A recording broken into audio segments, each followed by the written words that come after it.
Bom dia, boa tarde, boa noite, sejam bem-vindos aqui. Quem vos fala é o Wilson, diretamente do Instituto Voigt. Calma aí, desculpa, eu falei Wilson, não, o Wilson tá de férias agora, é o Valério agora. E a gente vai começar falando dos tecidos básicos. Você vai enxergar? Tem certeza? Pedro, vai enxergar. Vai pra lá. Ali, ó, fica na cadeirinha. Você tem problema de coluna? Vamos lá. Problema de juntar todo o conteúdo.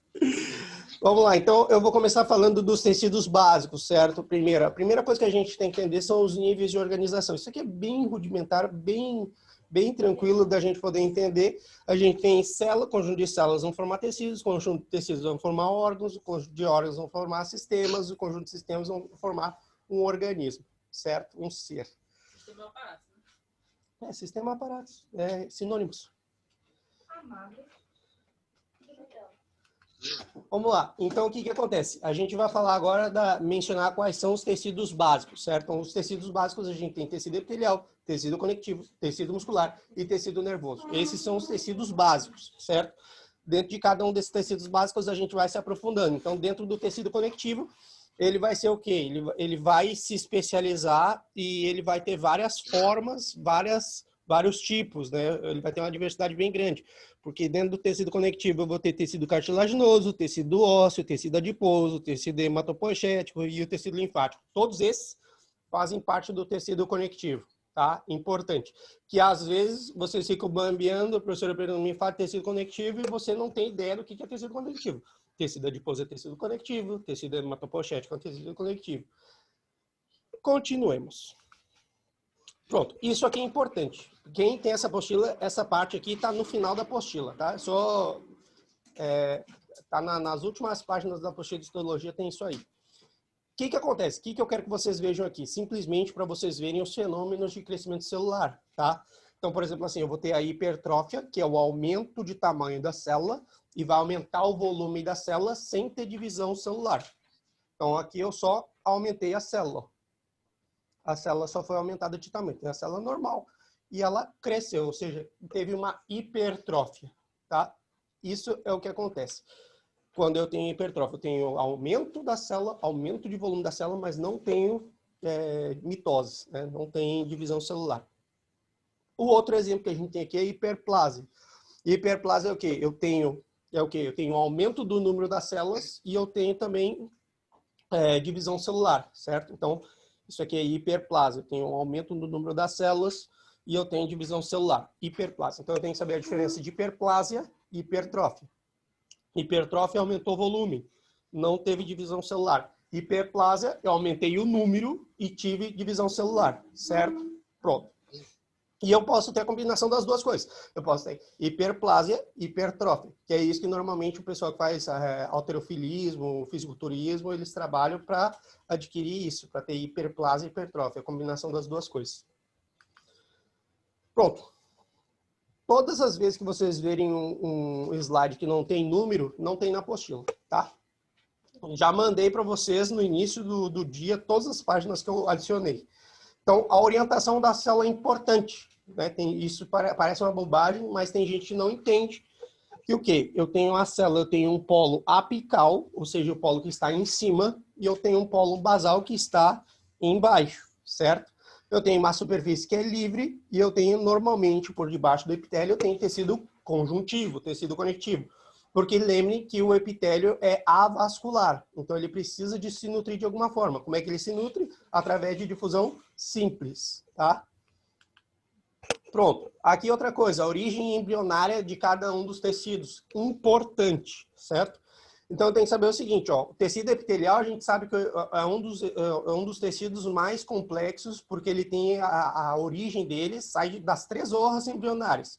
Então eu tenho o quê? Eu tenho ectodermo, mesodermo e endodermo. Cada um deles vai sair uma parte. Por exemplo, o ectodermo vai dar origem ao quê? A epiderme, né? Ao epitélio da boca, a mucosa bucal, enfim, tem mais. E das fossas nasais. O mesodermo vai dar origem aos epitélios de revestimento que vão estar nas cavidades fechadas do corpo. Vou dar um exemplo aqui. Por exemplo, tubo digestivo é uma cavidade fechada do corpo? Pronto. Aí, saúde. O endodermo, a parte do sistema circulatório, sistema digestivo, vai ser do endodermo. Perfeito.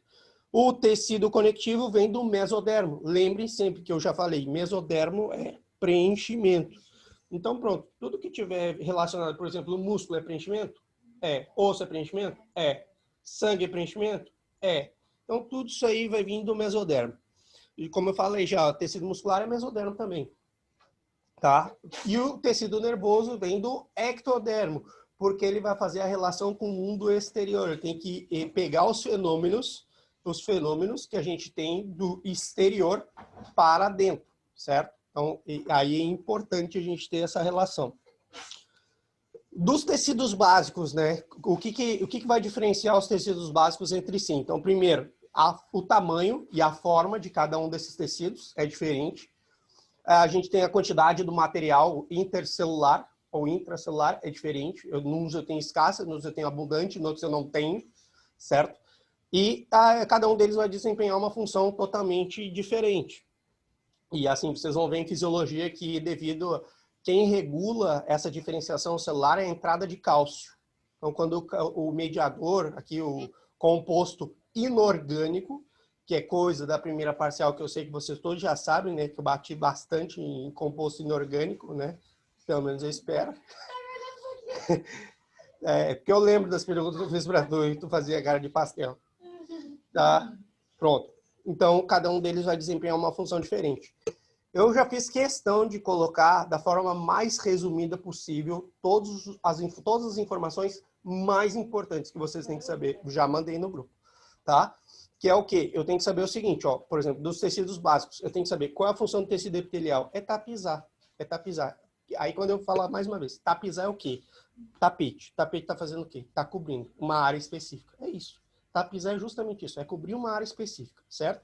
Então, da superfície corporal, ou seja, a gente sabe que o epitélio, por exemplo, uma das coisas que ele vai revestir a pele, por exemplo, então é muito importante porque ela vai servir como defesa, como proteção de agentes patógenos para não ingressarem e também vai impedir que a gente perca elementos para o exterior. Então é uma barreira interna e externa, certo?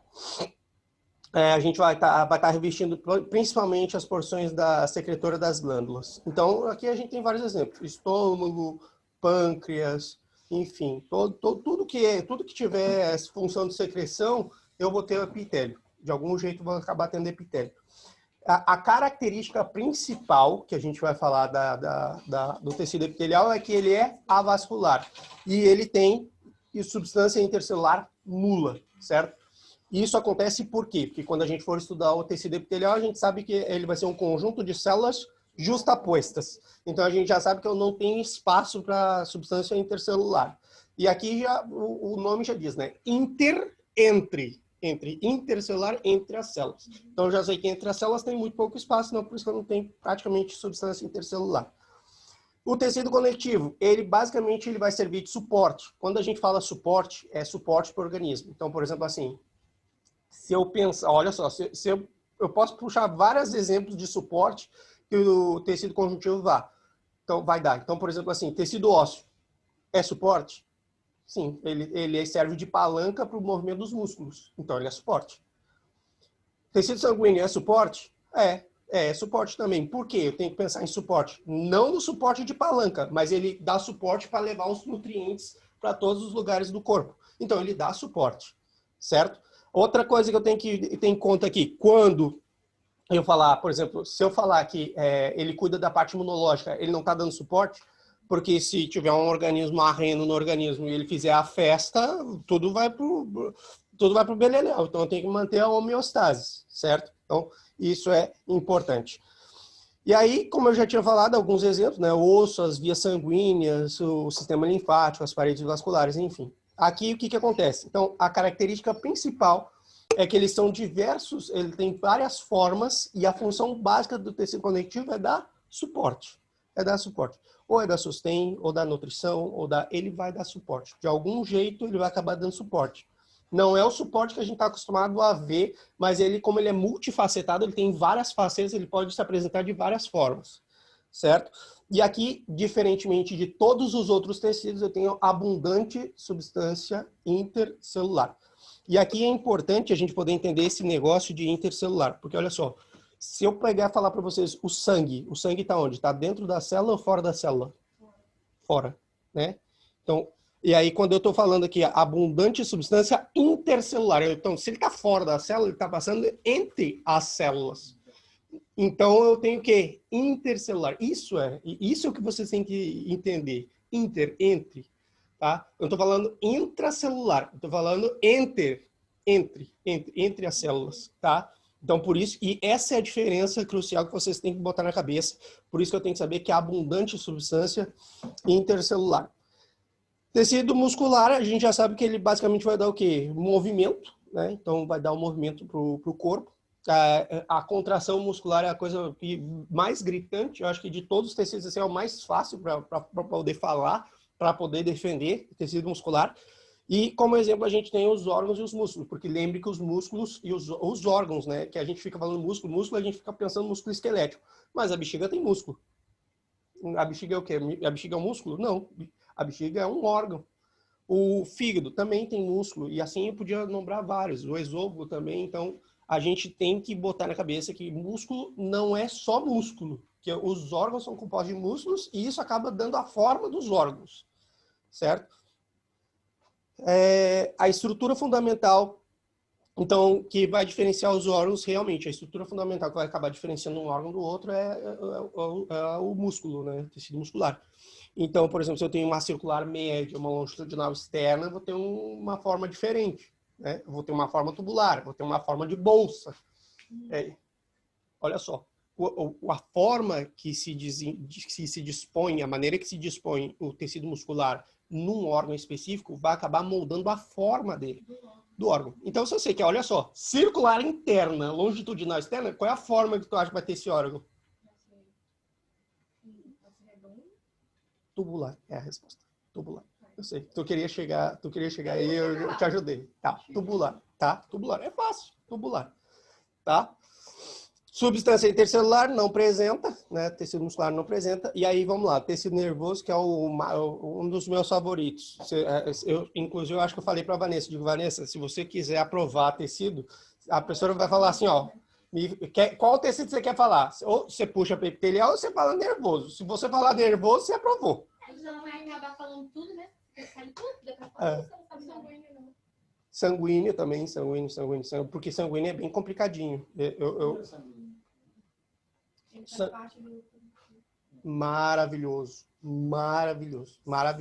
Tá vendo só? Maravilhoso. Hã? 4. São 4 tecidos. Esses são os 4 tecidos básicos. Tá? Não consegui escrever. Tadinho. Ninguém quer dar. Ai, Valério. Aqui tem pena galinha, boa. Perceber. Então, qual é olha só, então, a função do tecido nervoso, do sistema nervoso é o quê? Perceber os estímulos externos e fazer a integração com o meio interno, certo? Essa é a principal. E a outra, a geração de impulso nervoso, de impulsos elétricos, certo? Que é muito importante. Então, os exemplos a gente tem de tecido nervoso, a gente tem sistema nervoso central e sistema nervoso periférico, certo? Maravilhoso.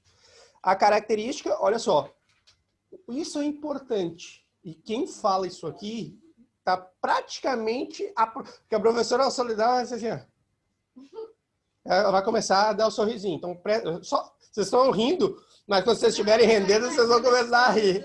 Vocês vão lembrar desse sorriso da Soledade. O que acontece? Porque ninguém vai falar disso aqui.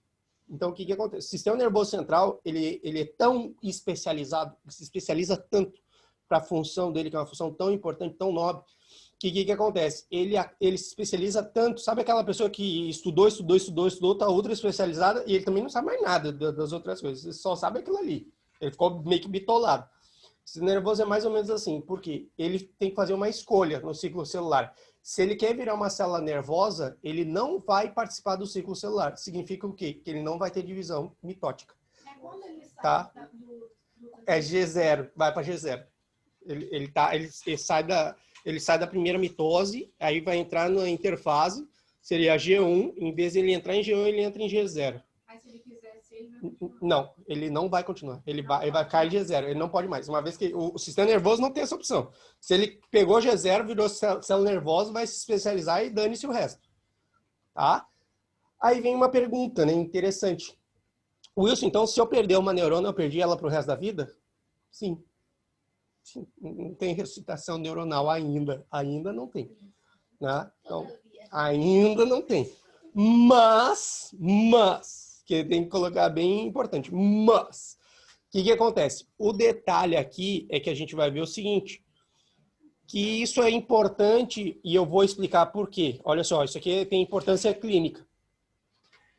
Se eu pegar, olha só, pego um médico, e não estou falando médico Zé Ruela, tá? Estou falando médico decente, o médico que estuda, tá? Pega um médico e pega um pedreiro. Eu não tenho nada contra pedreiro, viu? Já quero deixar bem claro, não tenho nada contra pedreiro. Mas eu estou pegando assim para vocês verem que assim, as habilidades que cada um usa são totalmente diferentes.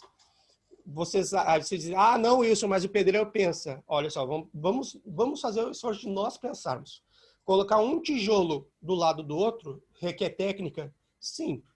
Não é uma coisa que não requer técnica. Sim, requer técnica. Mas o que acontece? Se você ficar fazendo a mesma coisa várias vezes, você está usando o cérebro?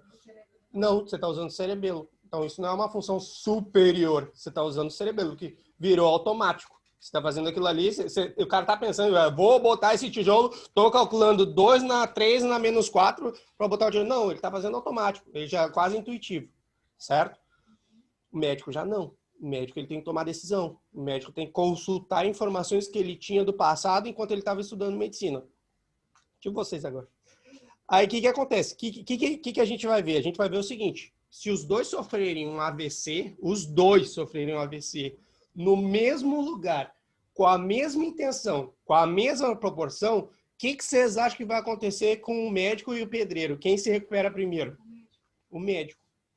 Porque ele tem mais neuronas ativas. E essa é a diferença. E o pedreiro não. Então, olha só o que acontece. O médico pode sofrer um AVC e sair do AVC 100% recuperado. Enquanto que o pedreiro ele vai ficar com algum tipo de sequela. Ele vai ficar assim, ó. Ele ficou assim, com a boca torta, aí depois no final tá assim, ó. Ainda tá meio torto. E o médico não. O médico tá falando de boa. Certo? Então, essa é uma das diferenças. Aí vocês vão dizer assim, Wilson, então, o médico que perdeu as neuronas que ele perdeu, por que ele consegue se recuperar se, em teoria, os dois não conseguem recuperar a população de neuronas? Aí vem uma palavrinha mágica, que é o que vocês vão falar para a Soledade, que se chama plasticidade. Plasticidade, que é o quê? É a capacidade que tem do neurônio dele fazer o quê? Por exemplo, vou colocar o seguinte, dá a mão para mim, Pedro. Ó, eu dei a mão para o Pedro vai dar a mão para a Samira. Aí o que acontece? Vamos dizer que o Pedro morreu. A neurona do Pedro morreu. E eu preciso me conectar com a Samira. O que eu vou fazer agora? Eu vou usar plasticidade. Eu vou começar a criar prolongações para encontrar com a Samira e vou continuar fazendo a sinapse. Isso é plasticidade. Ou seja, é a capacidade que tem o sistema nervoso de se reorganizar mediante uma situação. Isso aí é plasticidade. Isso é plasticidade. Plasticidade. Isso é plasticidade. A gente é mais visível, é mais notório, se vê de uma forma melhor em quem tem o cérebro constantemente estimulado. Essa é a diferença. Porque eu posso ter muita plasticidade e você ter pouca. Ela pode ter muita e você pouca. Você pode ter muita e o Pedro pouca. E assim você entendeu? Então, isso cabe a nós treinar. Tem que treinar. Por isso que é importante, treino mental é sumamente importante, certo? E substância intercelular no sistema nervoso, nula. Pronto. E aqui eu terminei a primeira parte da aula, certo?